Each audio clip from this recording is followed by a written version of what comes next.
November 3rd, 1967. A Shau Valley, South Vietnam. Sergeant James Mitchell crouched in waist-deep mud, rainwater streaming down his M16 rifle. Through the monsoon downpour, he spotted an enemy soldier 160 feet away. Mitchell squeezed the trigger. Click, nothing. He racked the charging handle. Click, again, nothing.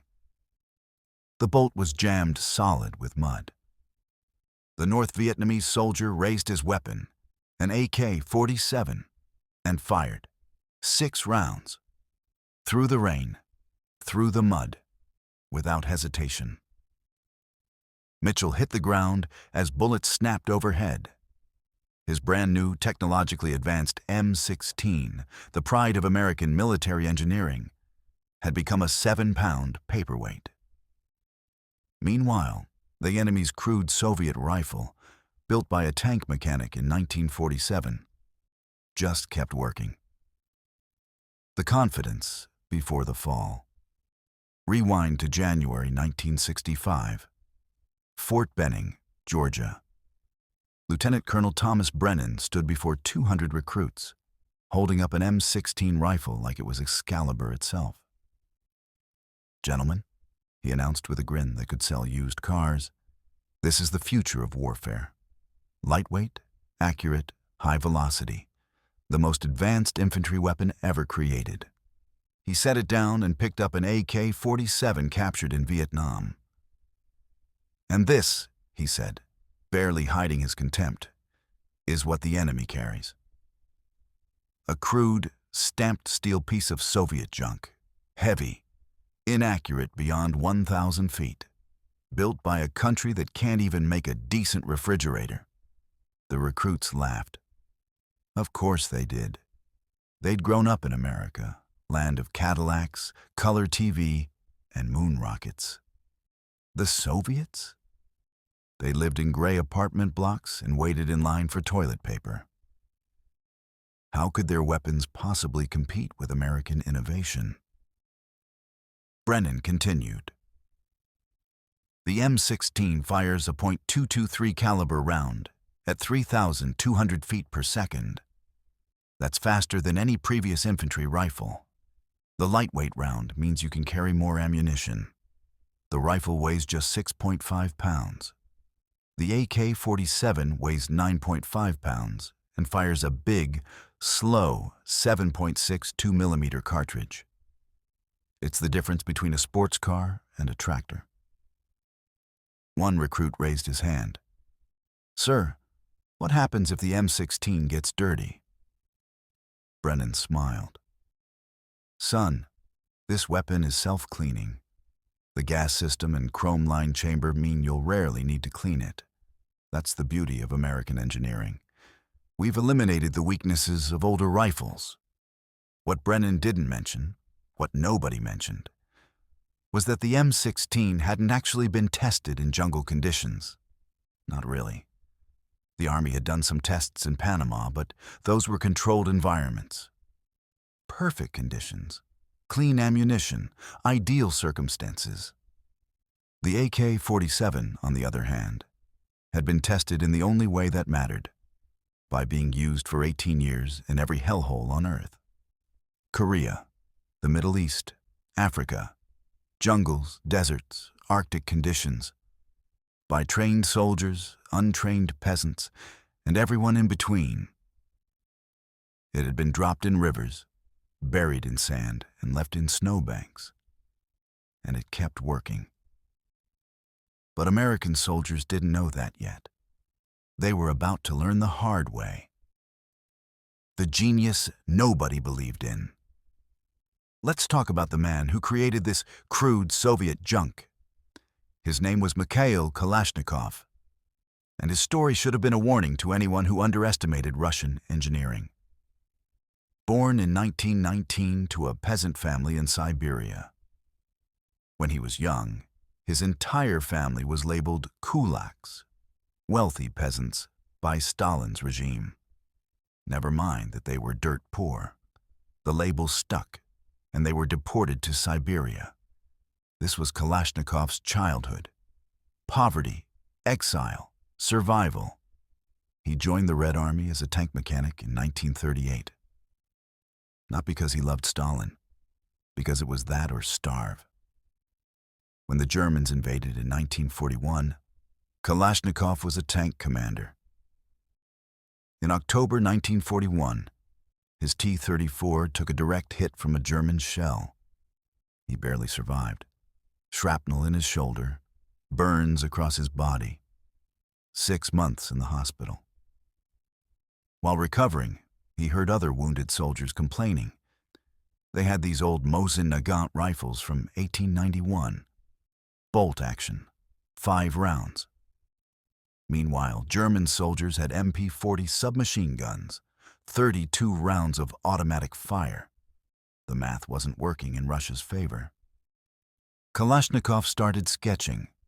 He had no formal engineering education, just mechanical intuition from years of fixing tractors and tanks.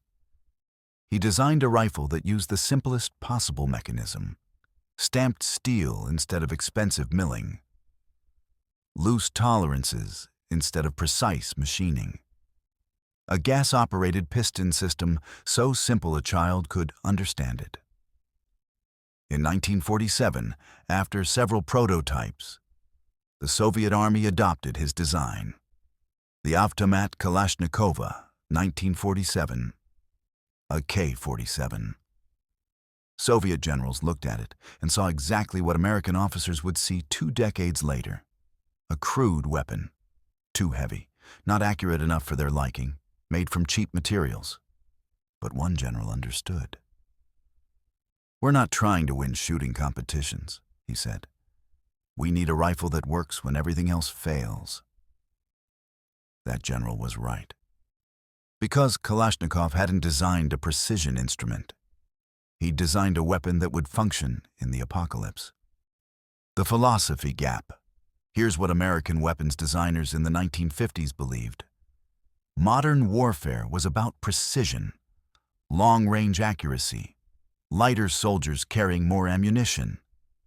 They looked at World War II and Korea and concluded that most firefights happened at 1,000+ feet. They wanted rifles that could hit targets at 1,600 feet. So they created the M14. Beautiful rifle, accurate, powerful 7.62 millimeter NATO round. But it had problems. Heavy, hard to control on full automatic, expensive to manufacture. Still, it was supposed to be the future. Then in 1957, the Air Force tested a new design by a man named Eugene Stoner. The AR-15, lightweight, fired a tiny .223 caliber round at incredible velocity. The theory was brilliant. A small, fast bullet would tumble when it hit flesh, creating devastating wounds. You could carry twice as much ammunition. The rifle weighed almost nothing. The Army brass looked at it and saw the future. In 1963, they adopted it as the M16. Secretary of Defense Robert McNamara loved it. It fit his vision of high-tech, efficient warfare. Everything about the M16 screamed modern. But there was a problem. Actually, there were several problems. But nobody wanted to hear about them. Eugene Stoner had designed the AR-15 to use a specific type of gunpowder, IMR-4-475. This powder was clean burning. It left minimal residue. The rifle's gas system, which cycled the action, stayed relatively clean. Then the Army made a decision that would cost lives. They switched to a different powder. Ball powder. Why? It was cheaper. It met the velocity requirements. On paper, it was identical. But ball powder burned dirtier. Much dirtier. It left more residue in the gas system. And that residue, when mixed with heat and moisture, turned into a cement-like substance that could jam the rifle solid. The second problem was lubrication. Stoner had designed the AR-15 with a chrome-lined chamber and bore. But some accountant decided chrome lining was too expensive. They'd do some rifles with it, others without. And they told soldiers the rifle was self-cleaning and didn't need much lubrication. This was insane. Every gun needs lubrication, especially in humid environments where rust forms in hours. But thousands of M16 rifles shipped to Vietnam without chrome-lined chambers and without adequate cleaning kits. Some didn't include cleaning rods at all. The third problem was magazines. The original AR-15 magazines were perfect, but the Army wanted cheaper versions. So contractors started making magazines with weaker springs, looser tolerances, and thinner aluminum. These magazines would dent if you looked at them wrong. And a dented magazine meant feeding failures. The fourth problem was training. Soldiers were told the M16 barely needed cleaning. Some units actually trained their troops that the rifle was self-maintaining. This was based on tests done in ideal conditions. Not in the jungle, not in monsoon rain, not when you're in mud up to your knees. Meanwhile, what was the Soviet philosophy? Simple. Make it work when nothing else does. Kalashnikov designed the AK-47 with massive tolerances. The space between parts was huge by Western standards. This meant dirt and mud could get inside, but they'd also fall back out. Or the action would just push through them. The piston system was so overbuilt that carbon buildup didn't matter. You could run the rifle for thousands of rounds without cleaning. The receiver was stamped steel, not precisely milled aluminum. This meant it was heavier, but also much stronger. You could use an AK as a hammer, a pry bar, or a club, then fire it immediately. The magazines were solid steel with strong springs. You could run over an AK magazine with a truck, pick it up, load it, and keep shooting. Soviet soldiers were taught to maintain their weapons, but the AK was designed assuming they wouldn't, or couldn't. Because in real combat, you don't get time for white glove maintenance. You shoot, you move, you survive. The rifle needs to keep up. Two philosophies: high-tech precision versus brutal simplicity. The jungle would decide which was right. The awakening. The first M16s arrived in Vietnam in March 1965. Marine and Army units received them with genuine excitement. Soldiers who'd carried heavy M14 rifles were thrilled to get a rifle that weighed 6.5 pounds instead of 9.5. They loved the 20-round magazines. They loved the low recoil. For the first few weeks, everything seemed fine. The rifles worked beautifully at base camps, at rifle ranges, in dry conditions. Soldiers were hitting targets at 300 meters with ease. The lightweight rounds meant they could carry 600 rounds instead of 300. It felt like a massive advantage. Then the monsoon season started. June 1965. In Vietnam, monsoon season doesn't mean some rain. It means the sky opens up and dumps water like God left the bathtub running. It rains for hours, days. The jungle never dries out. Everything is wet, muddy, and covered in a film of moisture that promotes rust at an incredible rate. The problem started small. A rifle would jam. The soldier would clear it and keep going. Then it would jam again, and again. Armorers started seeing rifles with rust in the chambers, carbon buildup in the gas systems, magazines that wouldn't feed properly. But the real wake-up call came during a firefight near Da Nang in August 1965. A Marine platoon, 43 men, walked into an NVA ambush. The North Vietnamese had maybe 30 soldiers with AK-47s and SKS rifles. By numbers alone, the Marines should have dominated the firefight. They had more men, better training, air support on call. But within the first minute, 14 Marines had rifles that wouldn't fire. Jammed solid, they were beating the charging handles against trees, trying to free stuck rounds. Meanwhile, the NVA kept firing. Steady, consistent fire. Their AK-47 cycled perfectly through the mud and rain. The Marines took 9 casualties before helicopter gunships drove off the ambush. After the fight, the platoon sergeant gathered the deadlined rifles. 22 out of 43 M16s had jammed. Over 50% failure rate. One rifle had a live round stuck so solidly in the chamber that the armorer had to use a cleaning rod and a hammer to extract it. The sergeant wrote a report. His commanders filed it away. This couldn't be a systemic problem, they said. Must be improper maintenance. The men need more training. But the reports kept coming.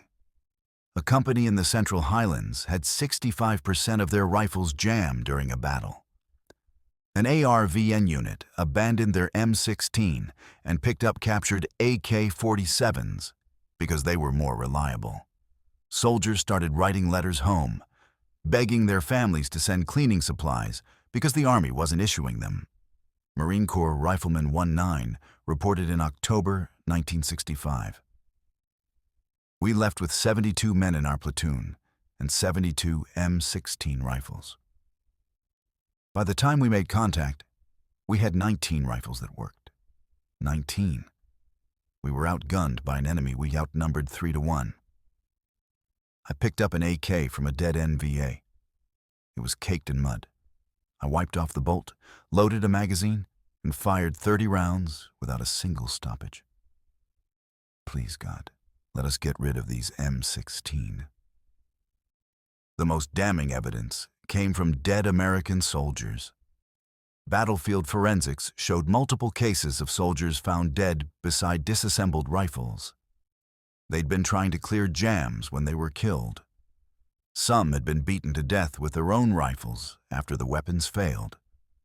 In November 1965, a report reached the Pentagon.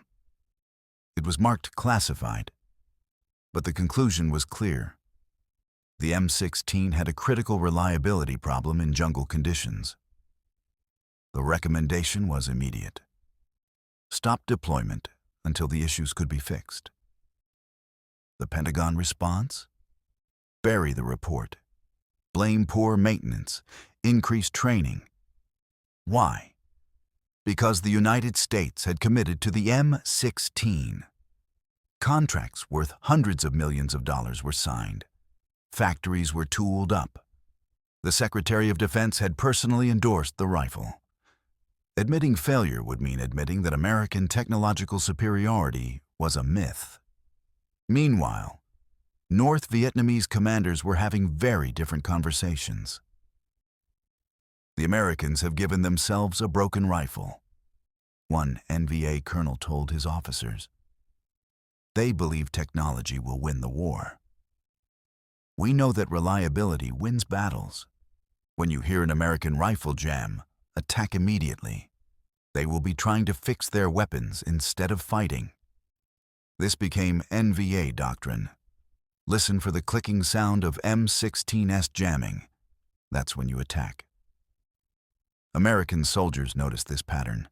The enemy seemed to know when they were most vulnerable. Because they did. The AK-47's brutal simplicity. Let's talk about why the AK-47 kept working when the M16 didn't. The answer is almost insultingly simple. The AK was designed by a man who understood that soldiers are not gunsmiths, and combat is not a laboratory. The AK-47's mechanism is so simple that you can train a 12-year-old to field strip it in under 60 seconds. There are 8 moving parts. 8. The M16 has 65 moving parts in its fire control group alone. More parts mean more things that can break. more things that need precision fitting, more things that can jam. The AK's gas system is laughably over-engineered. When you fire, some of the gas from the exploding gunpowder is diverted through a port into a gas tube. This gas pushes a piston, which drives the bolt carrier backward, extracting the spent case and loading a new round. Simple. But here's the genius. The gas tube on an AK is huge. The piston has tons of room to move. Carbon buildup? Doesn't matter. There's so much space that the piston just pushes through it. Mud in the system gets blown out the ejection port. Rust on the piston. The system doesn't care. It's designed with so much mechanical advantage that minor problems don't stop it. The M16's gas system is completely different. It doesn't use a piston. Instead, gas is blown directly into the receiver, where it pushes the bolt carrier backward. This direct impingement system is lighter, more efficient, more accurate, but it also means that all the carbon, all the heat, all the moisture goes directly into the most critical part of the rifle. The chamber, bolt, and receiver get filthy.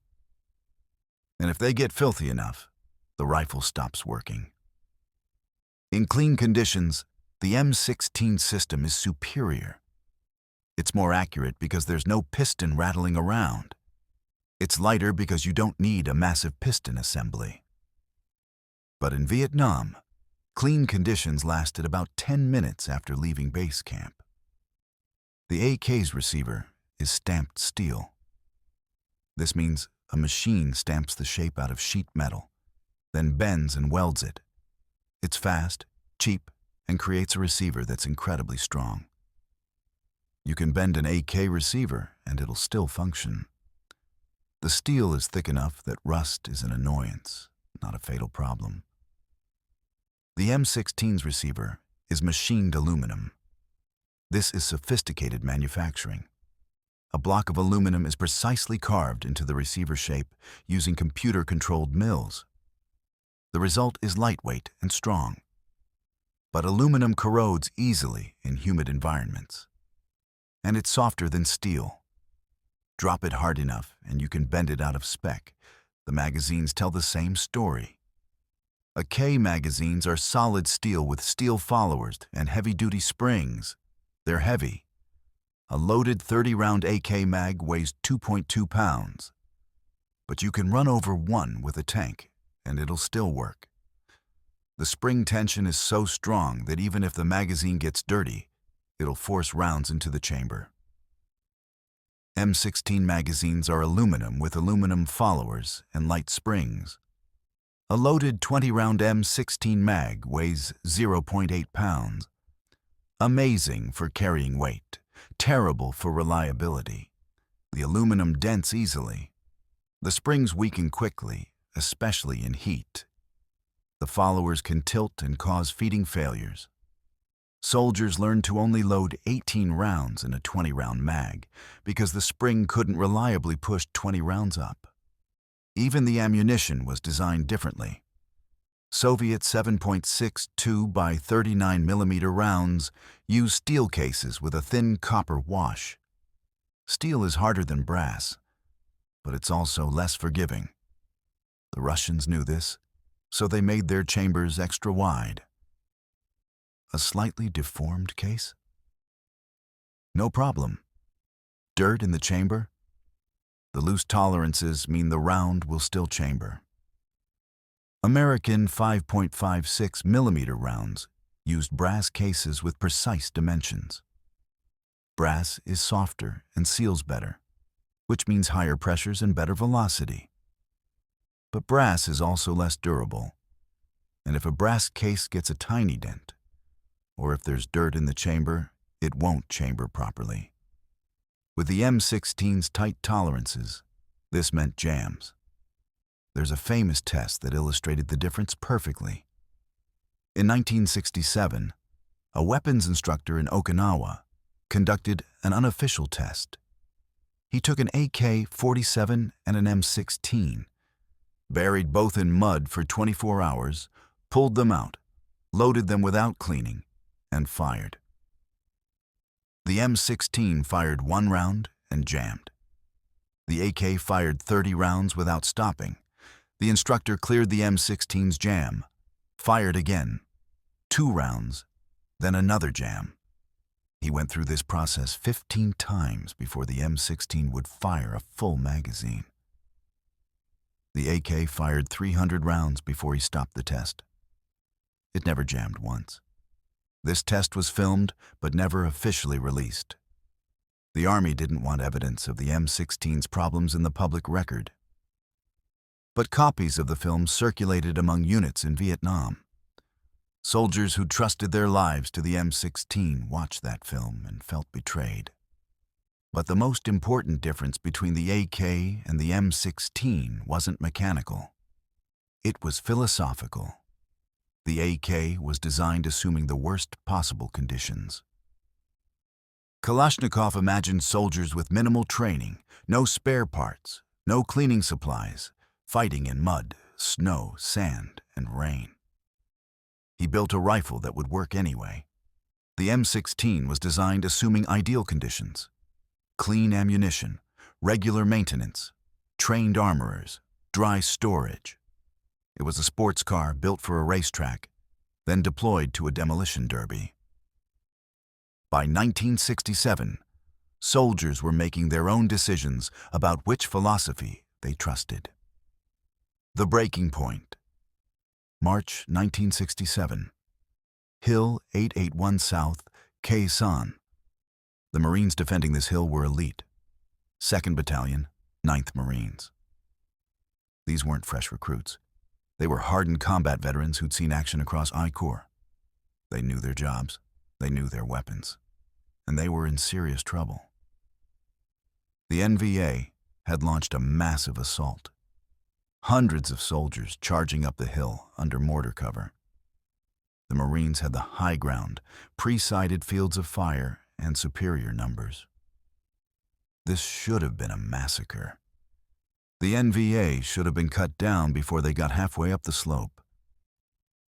Instead, it became a nightmare.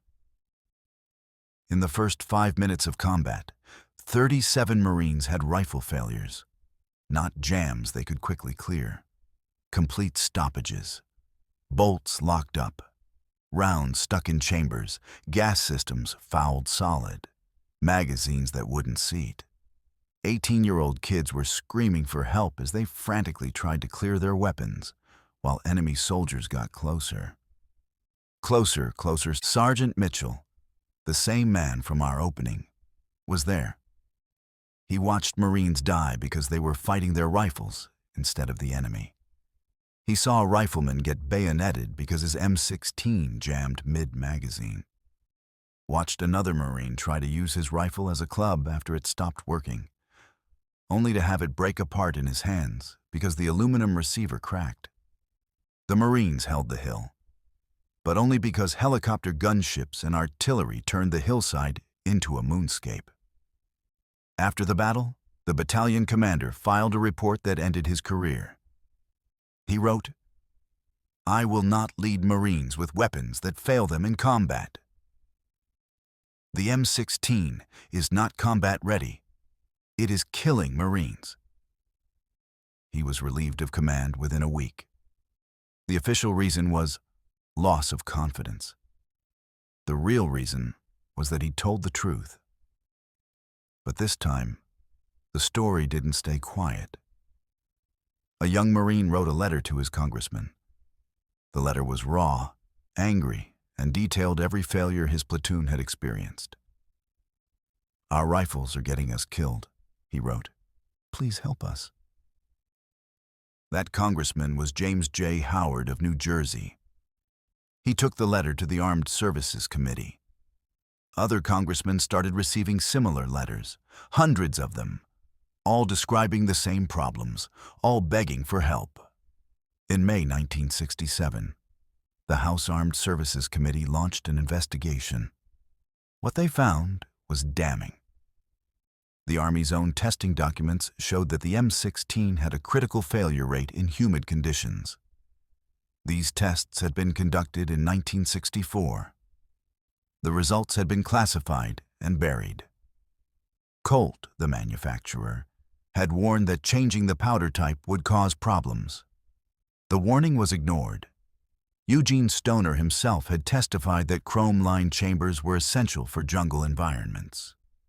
He was overruled because of cost. The investigation revealed something even worse.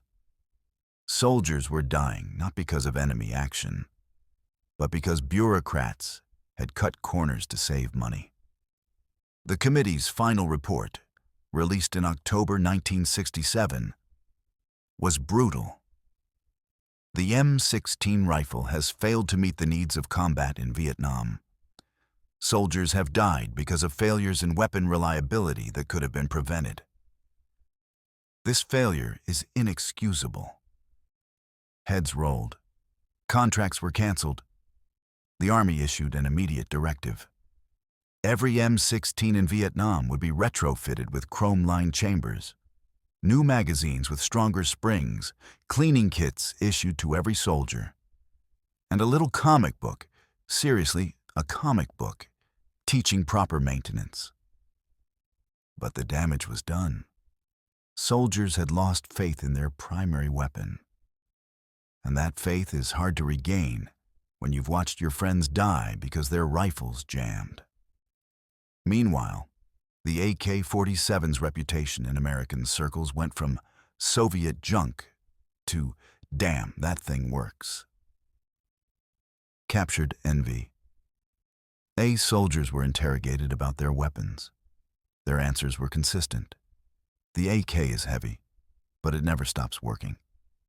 We drag it through rivers, drop it in mud, leave it in rain for days. It always fires. Some American units started carrying captured AKs as backup weapons.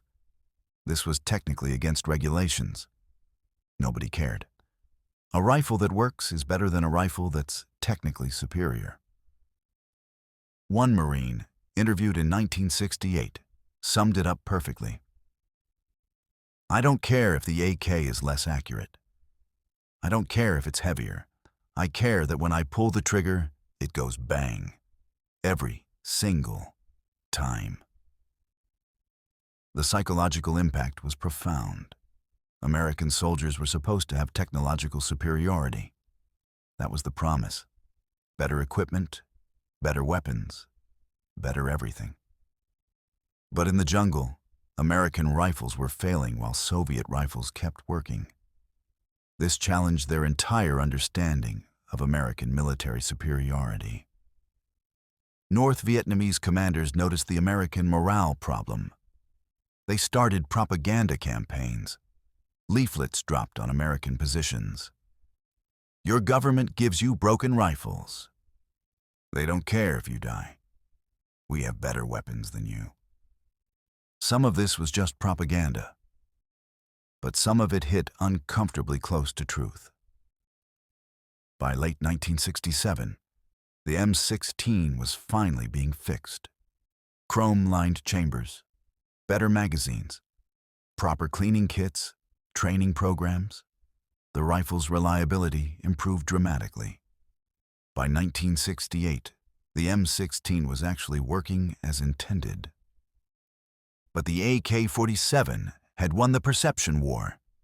It became the symbol of revolutionary movements worldwide. Why? Because it worked when nothing else did. Because it could be produced by countries without sophisticated manufacturing. Because a peasant farmer could pick it up and use it effectively with minimal training. The M16 eventually became an excellent rifle. The modern M4 is one of the best weapons in the world. But it took years, billions of dollars, and too many deaths to get there. The AK-47, it worked from day one. Because Mikhail Kalashnikov understood something that American engineers forgot. Reliability beats sophistication. Every single time. The legacy. Here's the most important number in this story. 100 million. That's how many AK-47s and variants have been produced since 1947, more than any other firearm in history. Why? Because the AK proved that a weapon doesn't need to be perfect. It needs to work. The M16's failure in Vietnam taught the U.S. military hard lessons. Lessons that cost lives, but ultimately made American weapons better. The modern M4 carbine, descendant of the M16, is chrome-lined, properly lubricated, and extensively tested. It's reliable. But it took the humiliation of the AK-47 working better to get there. Mikhail Kalashnikov died in 2013 at age 94. Before his death, journalists asked if he regretted creating a weapon that had killed millions. His answer was nuanced. I created it to defend my country. What others did with it is not my responsibility. But I sleep well because I know it saved Russian lives. The AK-47 changed warfare itself. Before Kalashnikov, armies needed sophisticated manufacturing to produce infantry rifles. After the AK, any country with a stamp press and a forge could arm their soldiers.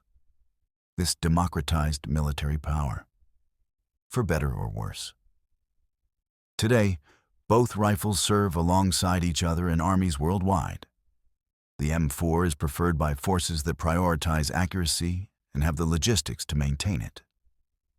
The AK is preferred by forces that need absolute reliability without maintenance infrastructure.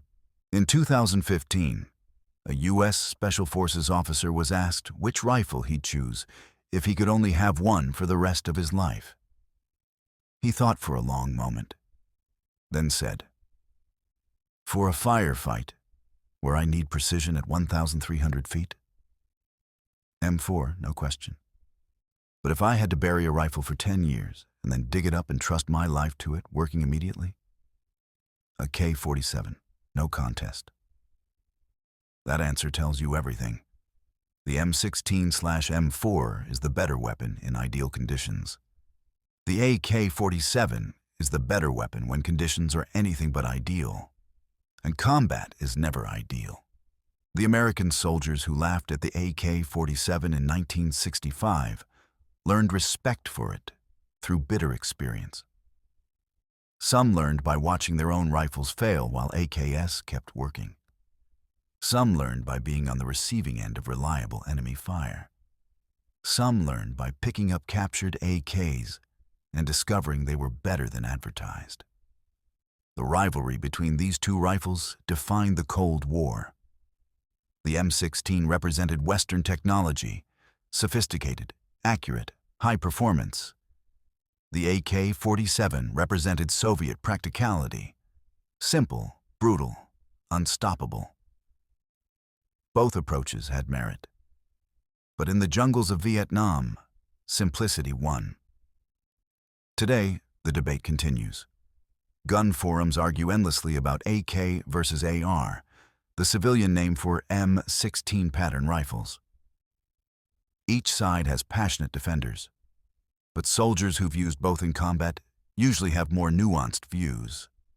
They know that the best rifle depends on the situation.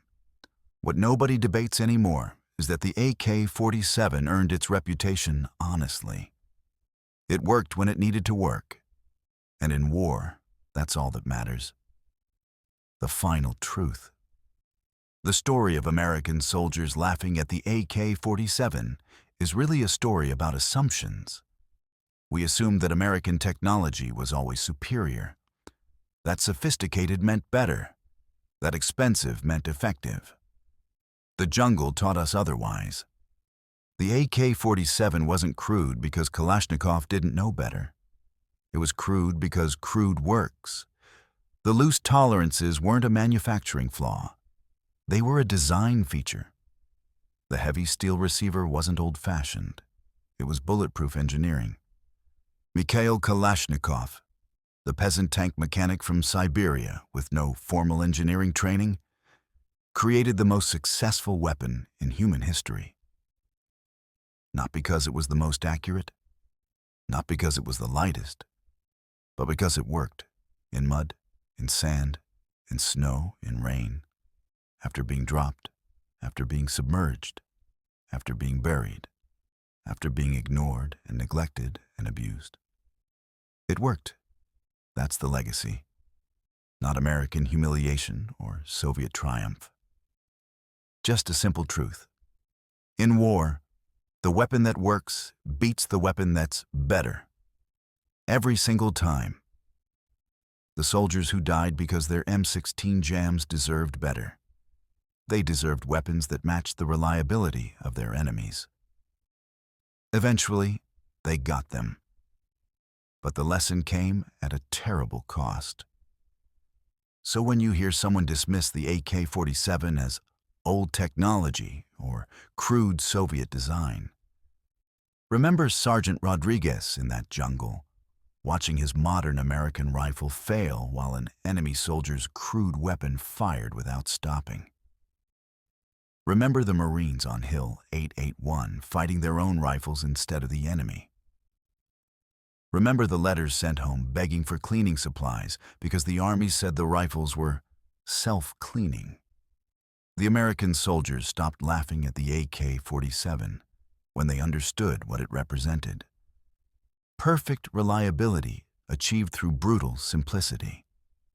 Sometimes the best engineering isn't the most sophisticated. Sometimes it's the simplest solution that just keeps working.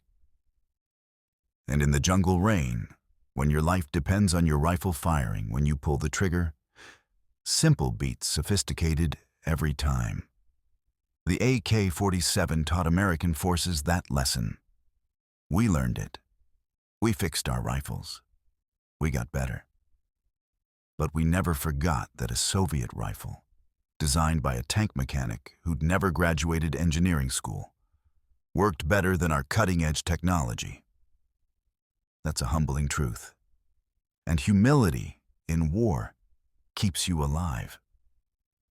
End of script. Total word count. Approximately 9,100 words. Runtime. Approximately 45 to 50 minutes at conversational pace.